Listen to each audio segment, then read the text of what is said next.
Well, hello everyone, and here's me, Sandy Saxena, back with you with an edition of Ignite with Sandy. Yes, my weekly program where I interview interesting people from all over the world, all walks of life, and everywhere that you wouldn't even think of going.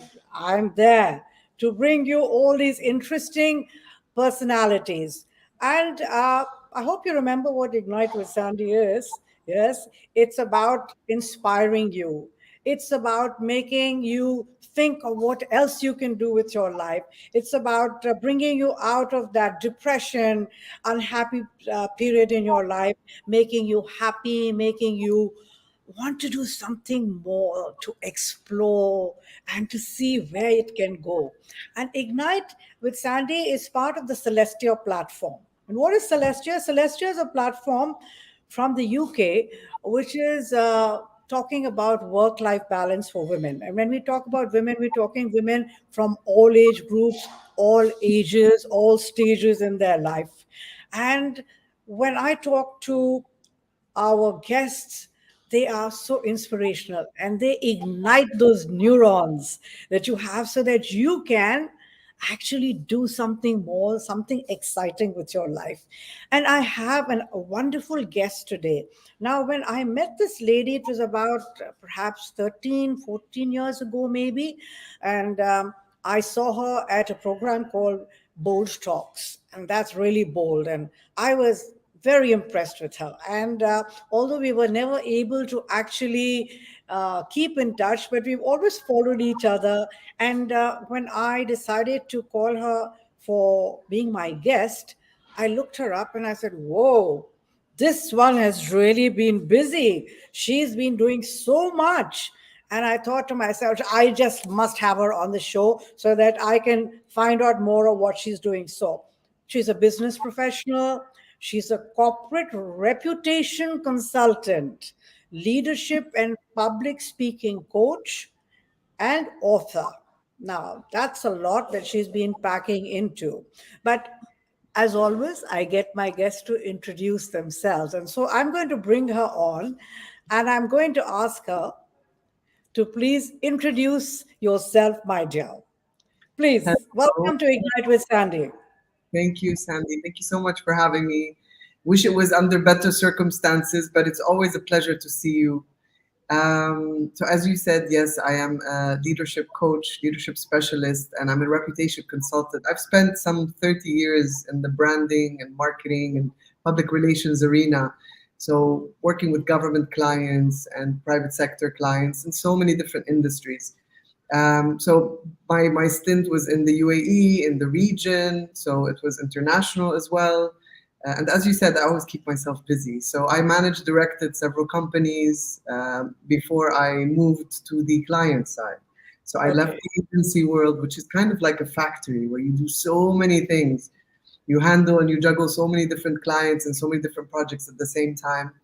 And I moved to the client side. So now I do a lot of consultancy and advisory, and always very vocal on humanitarian affairs. When I write, I love to write about female empowerment. Um, so yeah, it's been a whirlwind, Brian. I thought you were going to dig into my experience. We're going to talk in depth about them a bit more. Okay, so I'm quite interested to know, I'm quite intrigued actually. What is the corporate reputation consultant? What does that mean? Well, from working with from brand launch to established brands, every brand, every person has a reputation on the market. And so Okay. how you manage that reputation, whether and this means that when you have new developments that happen, you want everyone to know about it. You want people and consumers or your consumers to perceive you in a certain way. So I work with companies and government on how to position themselves in that light. What is that positioning that they want to be? How do they maintain it? How can it be credible? Because at the end of the day, you can make claims as much as you want, but if it's not backed by actual facts and reality, it won't have a leg to stand on. So it's always based on accurate foundations. But we help them to position, maintain, and keep that interaction going with their stakeholders. So that's really reputation management. And when stuff happens, which is crises, that is Yes. the most important time of a brand. how they communicate during that time, what they say about themselves, how they are perceived by their audience can either make or break brands. So this is probably the most pivotal part of a brand's history. And that's why I work with clients on preparation as well. So we look at what could be the potential scenarios and what would you do if they happen. So it's literally looking at the worst case scenario and anticipating and preparing for it. Okay, so is this only for big companies, or can this be applied, or does this apply to smaller companies? Because there are a lot of women out there who have part of the SME sector, and they are obviously wanting to establish themselves and their brand and be known. So, do you think what you're talking about right now, would that be applicable to them?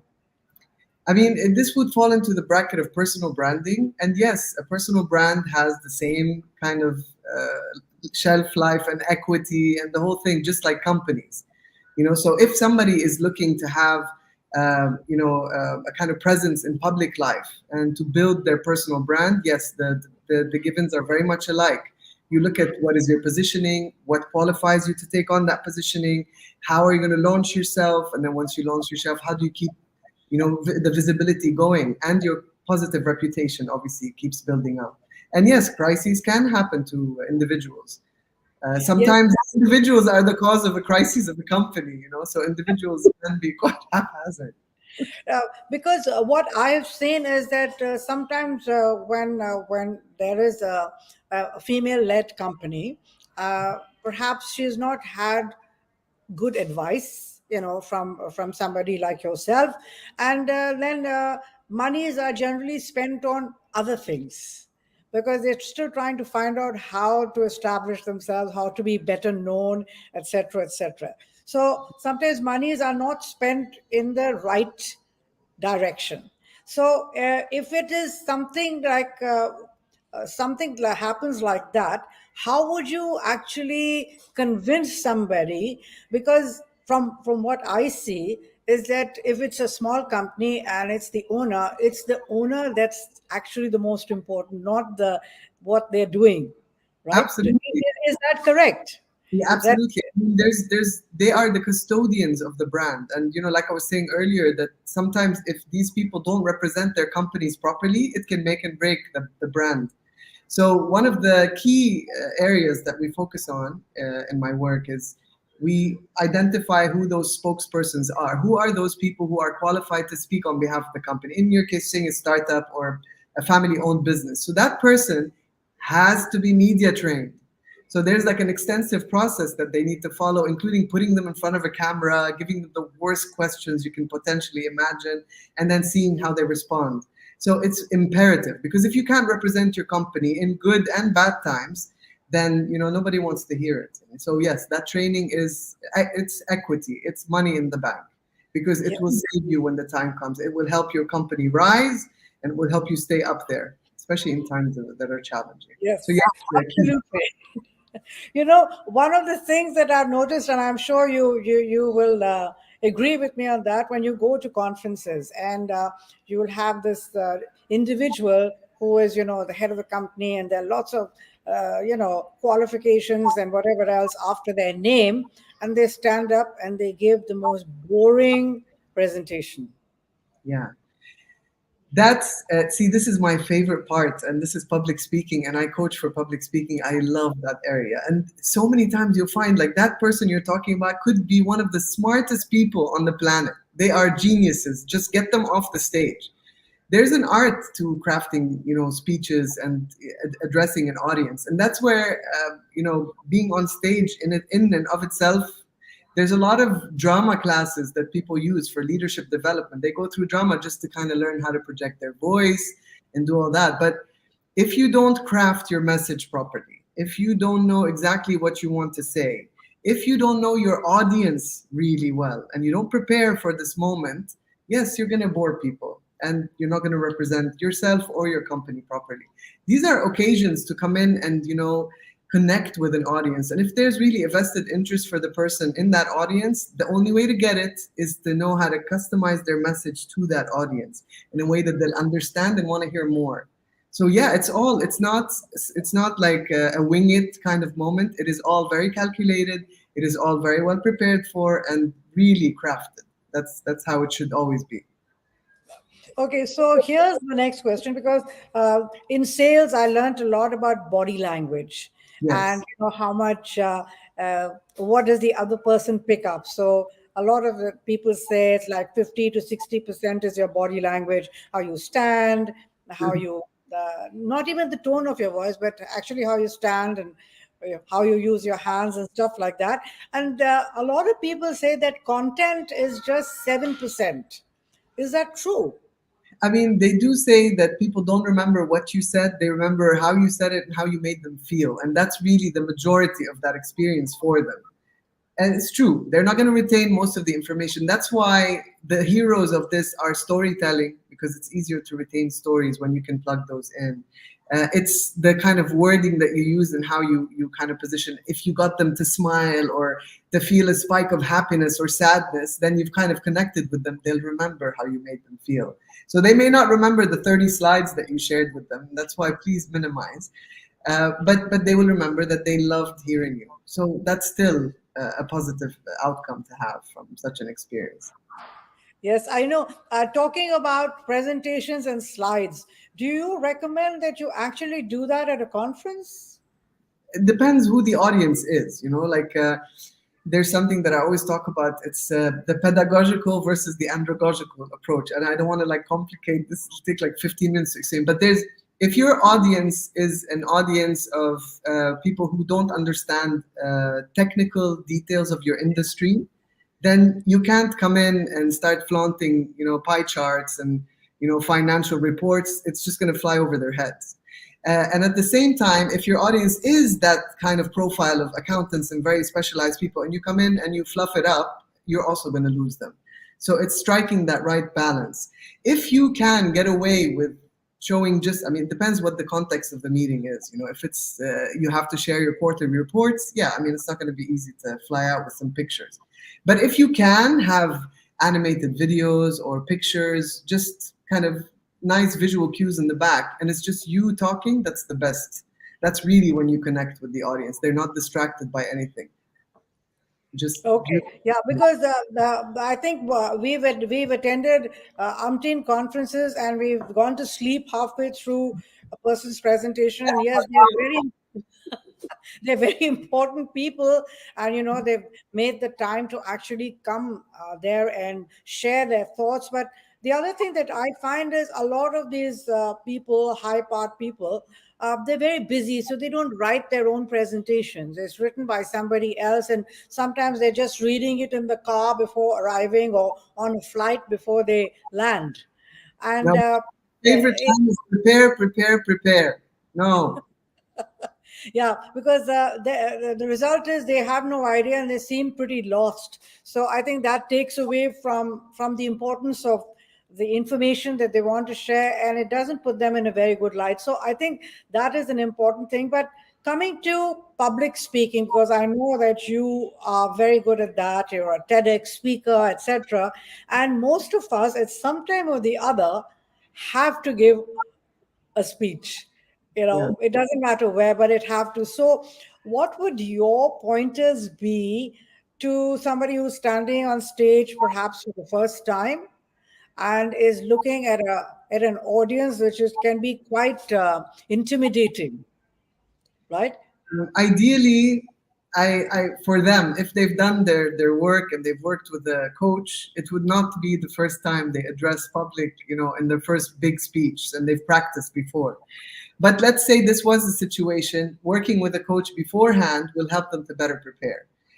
My big thing is I don't like it when people read their speeches, because the whole point of being in front of an audience is to be with the audience. And the minute you're going to look down at your notes, I mean, if it was the United Nations and you're addressing like world leaders, okay, fine, put the speech, and there's a way to also follow what you've written. But if you really want to make an impact, you want to be connected to the crowd. So no papers, just from memory.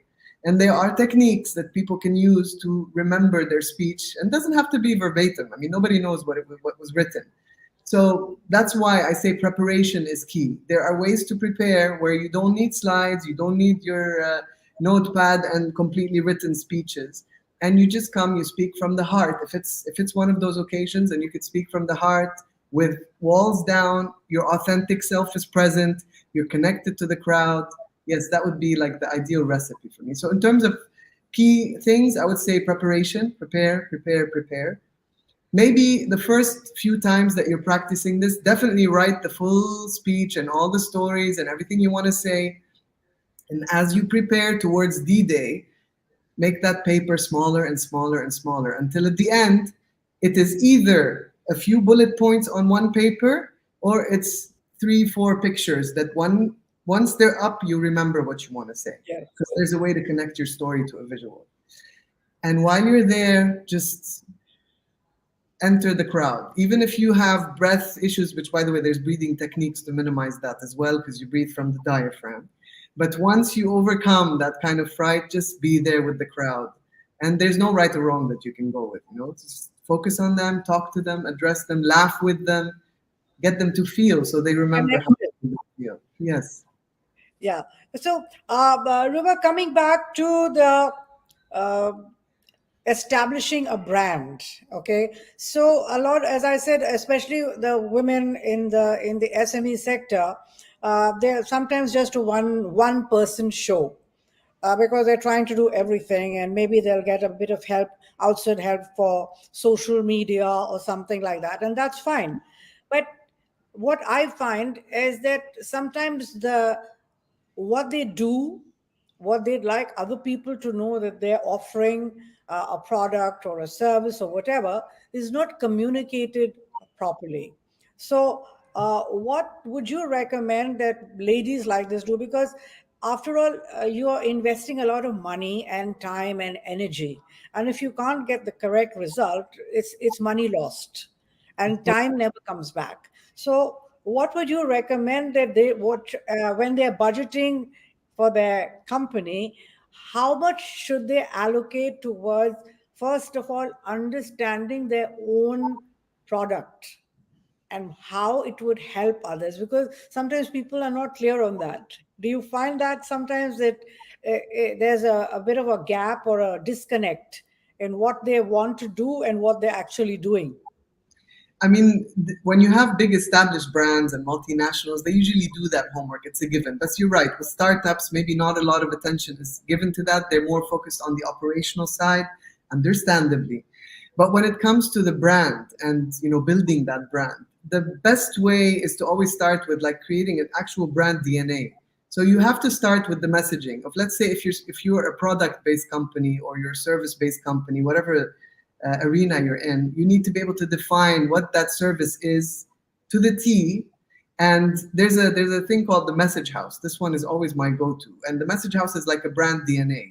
It takes a workshop of maybe sometimes an entire day to come up with the messaging for that. But what's great about it is that once you have all of the messaging about the brand in this message house, you can then take this into social media content. You could take it to articles. You could take it anywhere, and it will be consistent. And then what you'll find is once you launch a brand, you have to keep repeating that message over and over and over. And even with over layers overlapping, it's still not enough because you can never assume that everyone knows the full brand story. So for consistency purposes, message house first, which takes quite a bit of effort. And then that gets cascaded onto all the different touch points and interactions with your stakeholders. But this is where it starts. You have to make that effort. Yes, I agree with you, because unless you keep reinforcing it, people's attention is diverted elsewhere. So, Of in course, order to be relevant, you need to be in your face. I mean, Sandy, this process, say the message house, is so complicated. Like it's so full of information. And then the challenge after that is you have to take this complicated info and you have to simplify it to dumbed down levels where you need to be able to explain it to your grandma. So if you can't simply, yeah, because if she asks you and you can't explain it to her in under a minute, like elevator pitch style, then your kind of brand identity and kind of narrative is not complete. Yeah. The other thing that I was finding quite interesting is you talk about leadership. So, when you're talking about leadership, is it only in the corporate sector, or are you talking about leadership in general, and a lot of women, wanting to come up there, be seen, be heard, etc. So are you looking at that, and is that in some way connected to your women empowerment? Well, Sandy, one of the things that I did in recent times is I went back to university and I did an MBA in leadership. And so my focus and kind of my area of expertise is really on organizational leadership. But beyond that, I really do think that leadership skills apply everywhere. I mean, you're a seasoned professional, and leadership is as much as good at home as it is, in the building community and in your little town hall. It is a way of being. So yes, while the kind of methodologies are based in organizational leadership and they're founded there, I really do feel that when you can become a better leader in an organization, you're a better leader everywhere. And sometimes vice versa. People who have led in community then move on to organization leadership roles, and it's really surprising how well they thrive in that space because they have the basic skills of leadership. But I think it's a scarce skill. I don't think that I'm talking about organizational leadership. There's a lot of toxicity in the leadership space, and you will always find that there's a leader in the back end, spewing that toxicity. So I have a lot of passion towards that, and this is one of the main things that I tackle: how you can become an effective leader who can drive results without driving people crazy. Yes, because a lot of times leadership is confused with being the boss. Yeah, that's true. Which Yeah, is I've been told in my in a previous leadership role, that I'm too nice to my team members because I hear them out and there's a lot of interest. Should be just cutthroat, iron fist. Because this is the idea that you're raised in. The more the Machiavellian kind of approach, you're better feared than loved. So people think that the tyrannic kind of approach is more effective on bottom line, but it actually is not. And the science does back that 100%. Retention rates goes through they actually are very low when you have toxic leadership. You're not an employer of choice. Nobody wants to come and work for you. Productivity is not that great. People do just what they're needed to do. They don't go above and beyond. So it's not conducive to business. It is not good for business. okay. So talking about business and relationships, and obviously there's a family somewhere around there, So many times it could be like, I have to be the boss and the leader and whatever else. But when I come home, I'm a totally different person. I'm not the kind of person. So sometimes people do battle with this dual role that they need to play because of what is expected of them. But Yeah, it's almost sorry. yeah, no, no, please carry on. It's almost like if they have this fear that if they reveal who they truly are in the office space, people are not going to respect them as much, or they're not going to have the same clout. And there's even, I think there was a book that was written that about I think the personal life stays at home or something like that, where they were talking about, we don't talk about this at work, so everyone's trying to be very formal, but we're not robots, at least we're not there yet. Soon we'll be maybe hybrids of robots, but we're not there yet. We're humans, and there is a lot of power in authenticity. And sometimes when a leader is able to be human around their people and show their personal side. I mean, I'm not saying start talking about really personal issues with your work colleagues. That's not what I'm saying. But sometimes just being real and just being present in that reality and authenticity is not a bad thing. It'll just make people feel closer to you, and they can bond with you. They can identify with you. The facade. And again, it's a style. Some people are just not comfortable with it.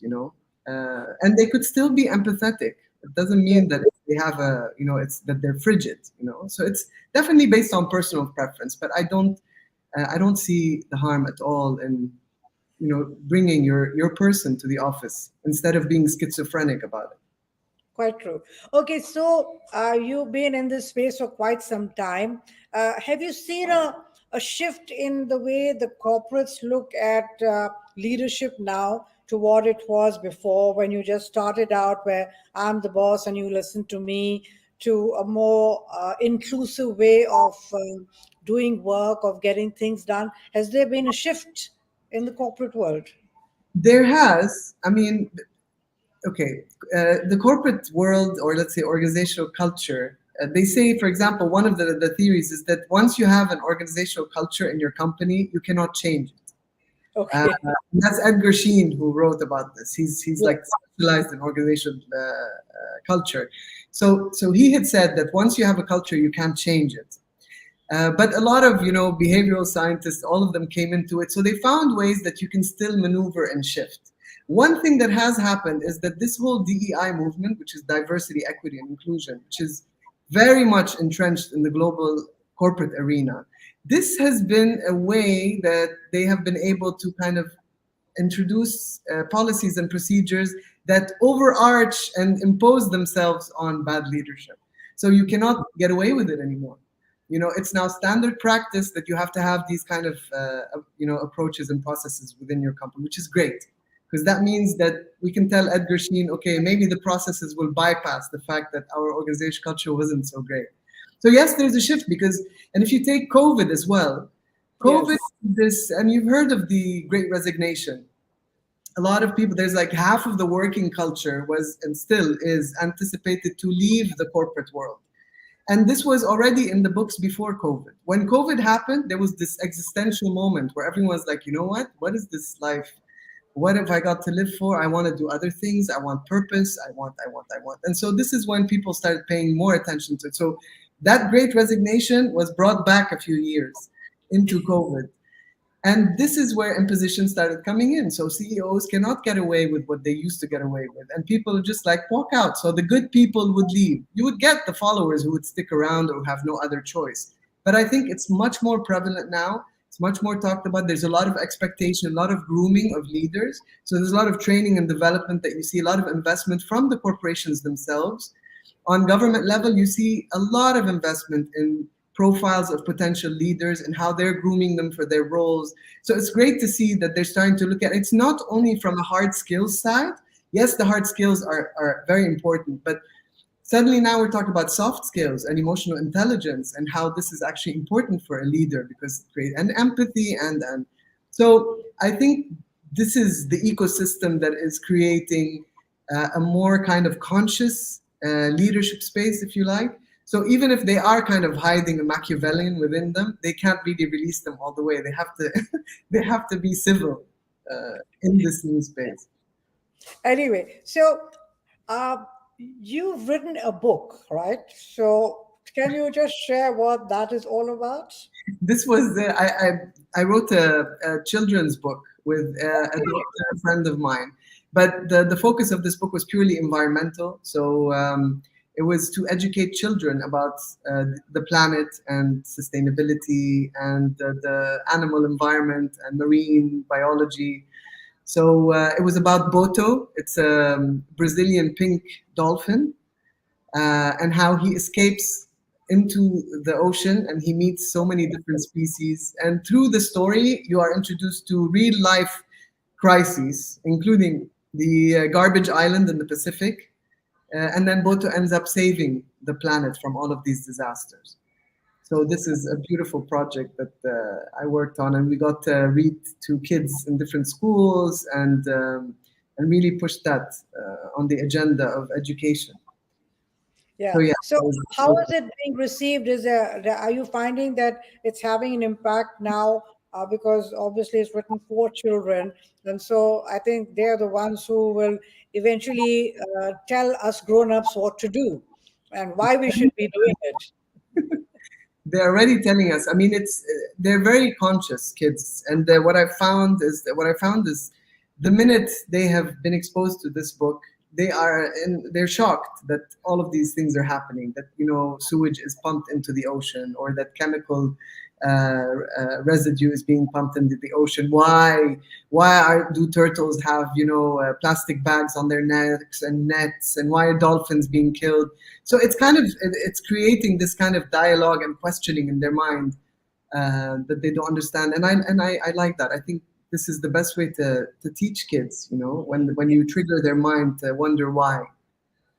But this is quite removed from what you do as a business, as a brand consultant and a coach and other things. So, what made you choose this and not something more to do with branding yourself or call the brand called you or something like that? Why did you choose this?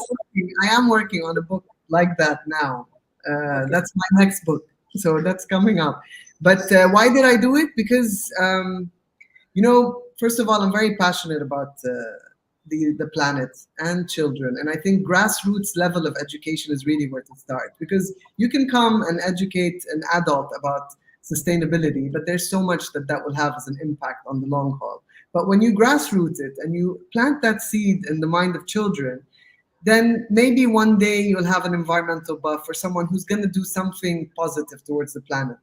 So this was the intention. And the my partner in this book, Dr. Hamid Buthina, he's a retired surgeon, and he's Okay. very passionate about educating children. So it was a joint discussion. We were talking about things and passion projects, and he wanted to write. Why don't we write it together? And so we went into research for 3-4 months, and I just loved the process. I'm like, okay, I can write. I write for a living anyway, and I know how to modify the tone to children's tone so that it's engaging for them. Because I'm a communication specialist, I can modify my messaging, and so it was a pleasurable process to go through it and to see also Dr. Hamid and how excited he was about this project. And it's also because I believe that if there's something that's pulling you and there's a drive to do it, why not? Yes, Yes, I'm not a that's true. children's book Very true. author, but now I am, and I'm writing another book for marketing purposes and other stuff. But I have this drive, and if I have the effort, the time, the patience, the bandwidth, I kind of like to be doing many things at the same time. So that's a fact. So yeah, it was one of those projects that I really wanted to see. Excellent. So, you're the consultant, you're the speaker, you're the author, and then there's one part of you that I really enjoy very much, and that's a singer, right? Because First, that's when I met you, I heard you sing, and I said, "Whoa, there's something, some kind of an Ella Fitzgerald coming up again." Right. So tell us a little bit about your passion for singing and when did it start and how is it? Because I think you were giving me some interesting information about how you used to write down the words of songs when you were small. yeah, for me, music was my first refuge. So when life got tough, when I was 5, I would escape to my little corner and just listen to music. And it was really, I found so much solace in music. And at the time, we used to listen to the tape recorder. So we didn't have, oh, Google, please give me the lyrics to the song by Madonna. There was, you had to rewind, play your way until you got through the song. It could take half an hour to write the lyrics of one song. So I used to do that avidly. And I was, when we went to our childhood home, I found like this huge stack of papers, A4 papers, all handwritten song lyrics of so many different songs, random songs that I was listening to at the time. So yeah, music was my first love. It was my first job per se. Like I was on stage at the age of 9. That was my first official performance, and it was at a fundraiser. Funny enough, so I was donating my time at the time, and I stayed in the music space. I was discovered by Ziad Rahbani when I was about 16. I also did a TV show. At the time we didn't have American Idol and Britain's Okay. Got Yeah. Talent and stuff. There was just one channel, and at the time they were kind enough to do a show for people who sang non-Arabic music, because I was very much westernized in my musical taste because of my parents, so blues and jazz, and so I'd done that show and I won second place. And then Ziad Rahbani, who's Fairuz's son, he discovered me and I performed with him for about 4 years. So yeah, I did that. And then I launched an album, and I performed on stage many times, including to 50,000 people at one point. So yeah, I did live the stage diva lifestyle for quite a bit. And I enjoyed every second of it. Music will always be, my first love. And so whenever there's a gathering and there's an instrument that somebody can play, a jam happens inevitably. Is that the way you relax? It's the way I release. So I still have like in my office, I have a guitar and piano, and whenever I need to just distract myself, which is a good reboot for the brain, I just fiddle with an instrument or just break into song.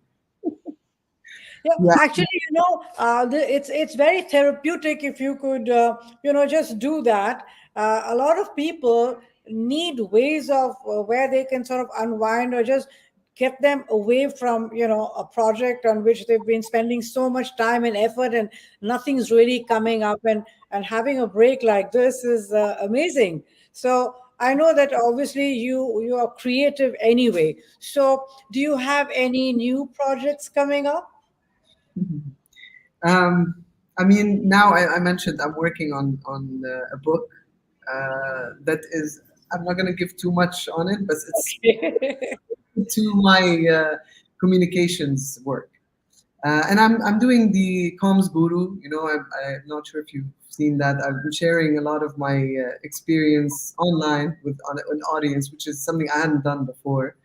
So I'm doing that, and still the day to day, growing and evolving. You never know; you might hear of a new project coming up any minute now. I mean, it's why would I stop if the hook for me is. When I learned about neuroplasticity, this was like a beautiful aha moment for me. It's like, because, in the past, they'd always said that, that's it, this is your brain capacity. As you grow old, it's going to, fade. And then I hear about neuroplasticity, that your brain is elastic and you can keep, using it and growing it till your last breath. I'm like, what? Oh, okay. If this is the case, I'm going to make sure that I'm stimulating my mind all the time so I can keep it, alive and well. So, the bandwidth came when I was doing the MBA. I had to like really work so hard to get back into study mode. And so since then, I find that I consume a lot of reading and articles and documentaries and things just to keep the mental stimulation going. So as long as that's happening, alhamdulillah. Yeah, I think that's one of the most important things, and I do believe that age is just a number, and I'm years and years older than you, and I'm still And doing looking what I amazing, want to all do. these things. Look at you. Yeah, and I still keep coming up with ideas of what else I can do, and I think that's what keeps us alive. That's what keeps us going, and that level of energy, that interaction that we looking for, keeps us very healthy. I think when your mind is busy in good things, you all keep very good health as well. Absolutely, absolutely. And you're Saxena, just between brackets, Sandy's. You are an inspiration to me as well. I love how you're always doing stuff as well, and you're always full of life and energy, and you're always doing new projects. I love that. See, your neuroplasticity is on fire. Yes, I think I'm a good example of that. Yeah, Can we it, say how old you are?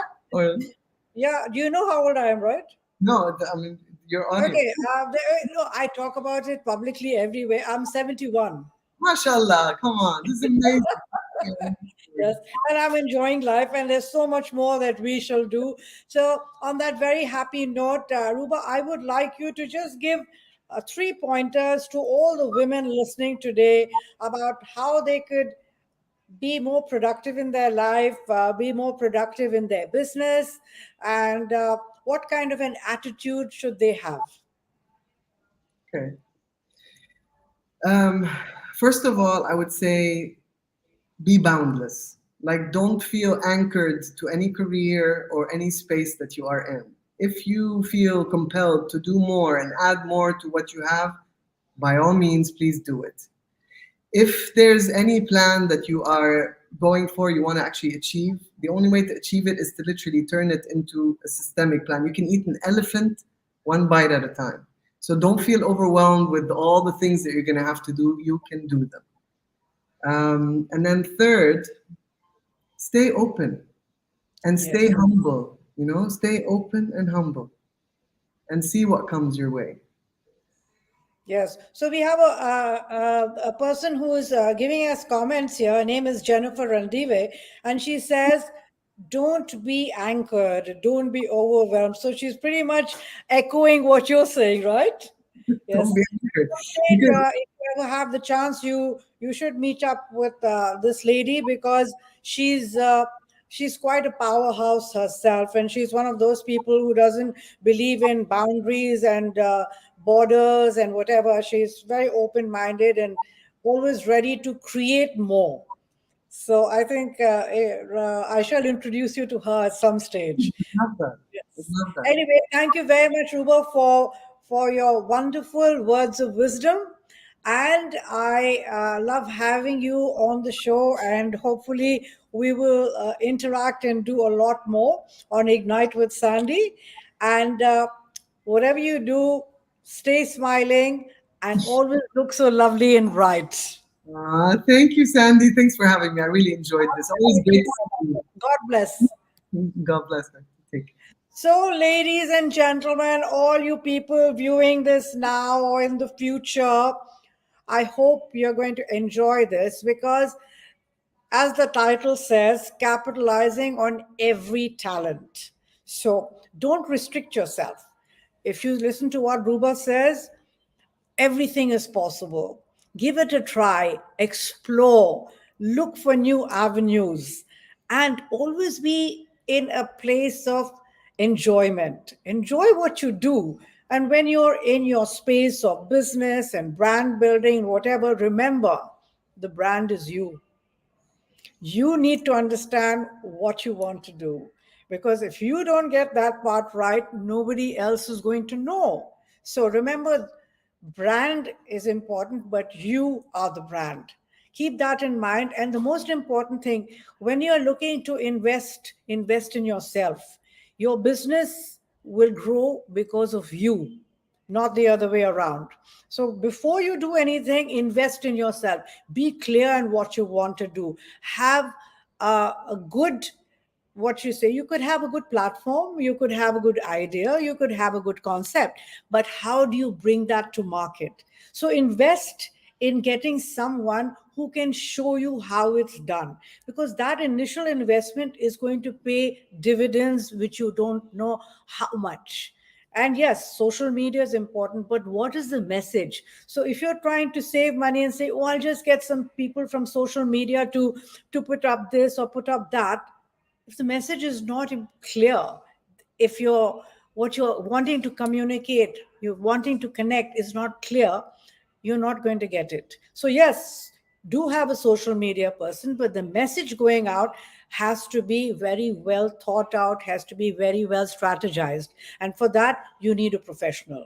So on that very happy note, talking about professionalism, this is Ignite with Sandy, and we are on the Celestial platform.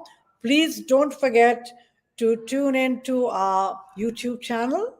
We would love you to subscribe. That would really support us. Please do watch this video. Please leave your comments. Please like. And on that happy note, see you next week. God bless. Bye for now.